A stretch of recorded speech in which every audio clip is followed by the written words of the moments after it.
Right, let's get into this game 3, the decider between these two players, Griffin and Icredd. We are on Death Aura again, and as the game just loads in here, we can see that we've got Griffin, our Terran player, in the bottom right, which leaves the top left for Icredd, our Protoss player.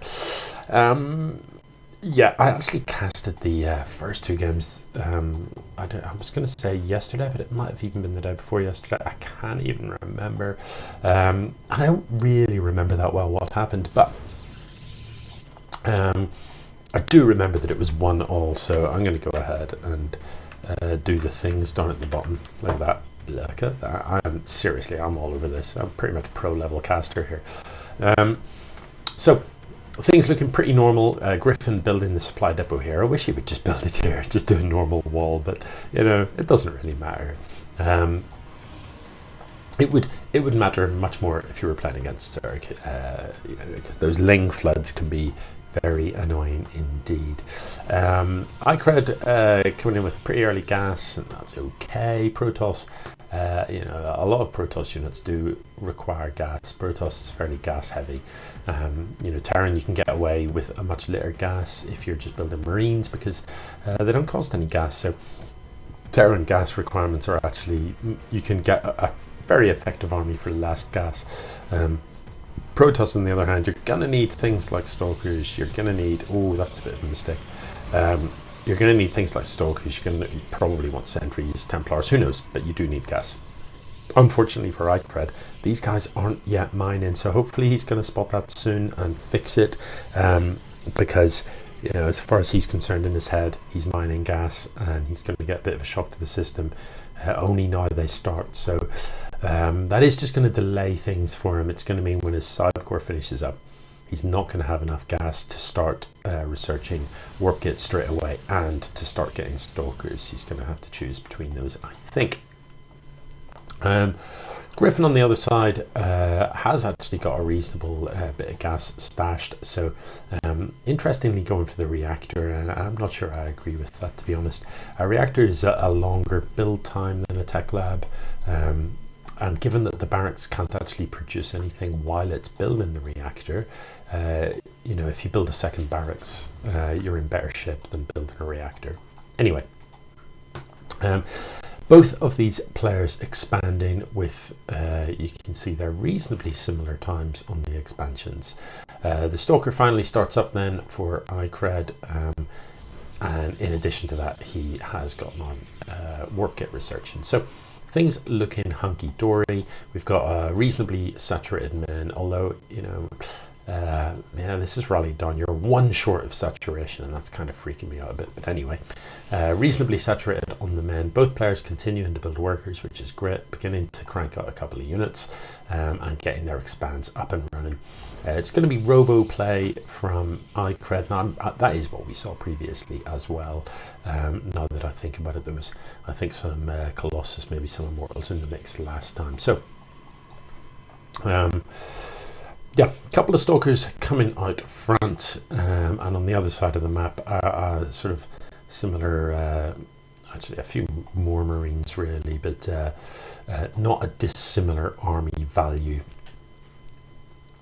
So even though the numbers are higher here, the actual army value isn't that dissimilar, because Stalkers are 125 minerals and 50 gas, making them 170. So, you know, value-wise, they're worth about 4 Marines in terms of their cost. So 2 Stalkers is actually not dissimilar to 8 Marines. With the Robo finished up now, we'll see what he wants to build first. You know, personally, I quite like to get an observer out early, because very little scouting has happened. In fact, no scouting has happened, I think, from either player. That right? Yeah. So I'd quite like to see an observer come out and get across the map, just have a look around the opponent's base. It's always nice to know what your other player is up to. The 2 cannons in the front, I mean, defensively, given that your army's parked here, if anything, shield battery would actually be better than the cannons, because shield batteries are a building that sort of automatically recharges the shields of any Protoss unit within range of it. So you can see the Immortal here has 100 shield, if you've got a shield battery recharging that, it's just not going to die until the shield battery runs out of energy. Can't quite remember how much energy a fully charged up shield battery holds, but it is quite a lot. So yeah, they're really, really effective defensive structures. You can see the observer is out now, parked at home at present, but undoubtedly Icredd will fix that before too long. Also, the robo facility is just finished up now, so that robo facility, robo support bay, sorry, the robo facility is the building that the kind of stuff comes out of. The robo support bay allows you to build Colossus, allows you to build disruptors, and additionally allows you to get some upgrades such as warp prism speed, observer speed, and Colossus range. So the observer coming across the map, as we can see, is going to be able to have a nice look inside Griffin's base, and well, we'll see it as Icredd is able to see it too. So having a peek, you can see quite a lot of capability here for marine production. The tech lab has finished researching stim, but he hasn't got combat shield yet, and that is, I've mentioned this before, it's just such an important upgrade. In general, if you're playing Terran, as a reasonable rule of thumb, it should be the first upgrade that you get. You get your tech lab up, you get combat shield. It just makes such a big difference to these Marines. And there are a lot of Marines here. If we look, there are 41 Marines on the map. Combat shield adds 10 health to each one of these, so that's 410 hit points that just isn't here. They are going to walk across the map. The second robo is coming down. With these two Colossus here, these squidgy Marines are unlikely to fare well. There's no upgrades for them. They don't have any sort of +1 armor. They don't have the combat shield. A Colossus, it does this sort of weird kind of splash damage. It has these laser beams that sort of crisscross and does damage in sort of lines across. It sweeps the beams across. +1 attack is also finishing up for the Protoss, so that is just going to be a bit devastating. The observer having a look here, but unless he saw those units move out, he won't necessarily know that this is parked on the other side of the map.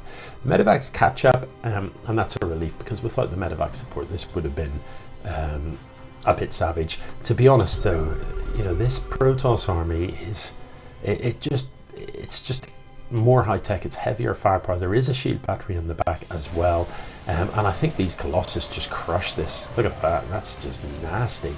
So the combat shield certainly would make a difference, but that is not nice to push into. With Colossus with the splash damage against just Marine, it's very, very hard to attack into.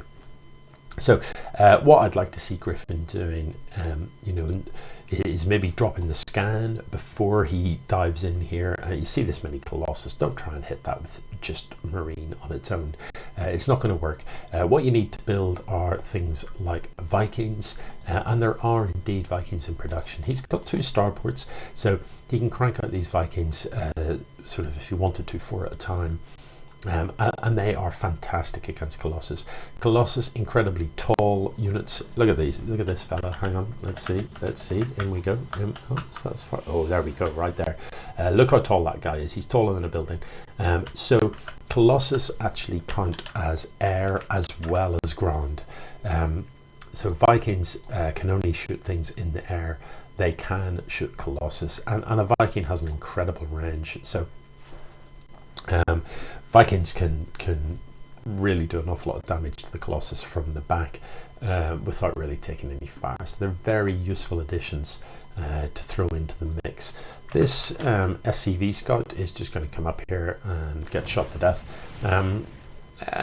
Kind of like just checking that your opponent's army is here, I guess. I don't know about walking it up the ramp. I don't mind like leaving an SCV just parked here or something like that, just so that if your opponent's army moves out, you hear about it. Okay, a bunch of I think that's a miss rally. Perhaps one of the Nexus has been rallied to a point that isn't quite on the minerals there, but anyway, Phoenix being built by Icredd, that is a bit of a surreal choice. You know, I like Phoenix a lot. I enjoy playing with Phoenix when I play Protoss. I like Phoenix in 1v1. I like it in 3v3, 2v2 as well. But they're an early game unit. The Phoenix you get out early. It gives you map presence, gives you a vision of the map, allows you to dive into your opponent's base, lift workers and kill them very quickly. In a big straight up fight, they're not necessarily that good. They can be useful for lifting high value units. So the Phoenix have this graviton beam that sort of lifts things up into the air. So it can be really effective against siege tanks because the Phoenix can just fly in and lift the siege tanks and while the rest of your army does battle. But they're, you know, against Marines, they're kind of pointless. So this engagement, I just don't think this is enough Marine to actually win this. 1-1 has been done, but still no combat shield. He needs to get these siege tanks sieged up, and oh my goodness, the Vikings need to be in this fight. This Protoss army is just going to crush here unless this is very well managed by Griffin, and it hasn't been well managed. The siege tanks were never sieged up. You can see the Colossus in the back just absolutely meeting out damage. Look how quickly those Vikings gunned down the Colossus.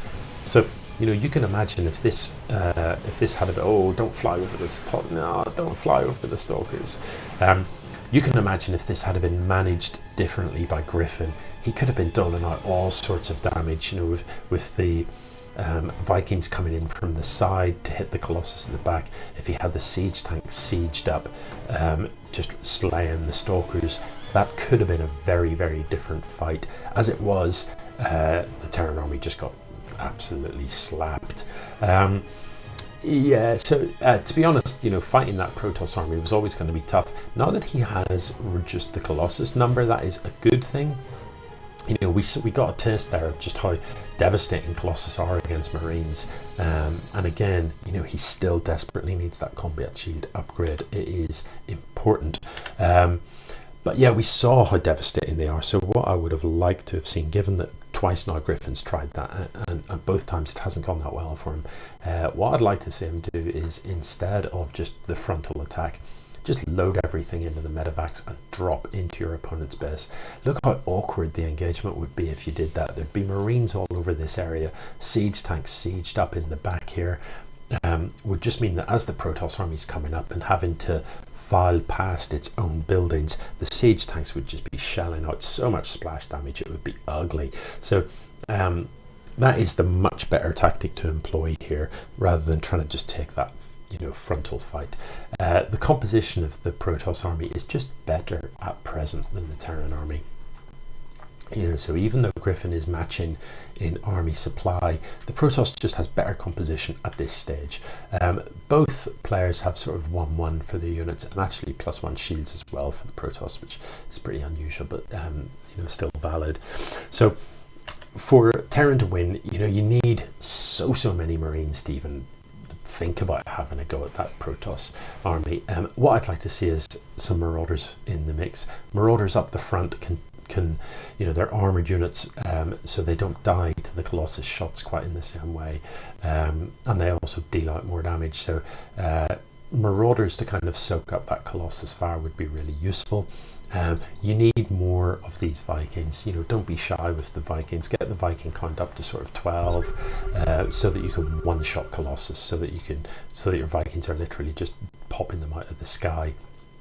The siege tanks absolutely need to be managed. You can't just click this army in and hope to win. The Protoss army, on the other hand, Icredd can very much just click this. The splash damage coming out from the Colossus doesn't require any micro. These Vikings aren't going to do. I've lost the ability to speak. The Phoenix aren't going to do anything here at all. So. You know, at this point, look at the army supplies, very, very even. And again, if this is well managed by Griffin, he can trade very effectively here, but he needs to manage this. I'd love to just see him lift up into the men. The Vikings need to be forward, focusing down the Colossus. They're not. The siege tanks are not sieged up. And again, this is just going to get melted. you know, you cannot engage into this many Colossus with just Marines. You haven't got nearly enough medevacs, you haven't got enough Vikings, your siege tanks weren't sieged up, you've just got the face melted clean off you.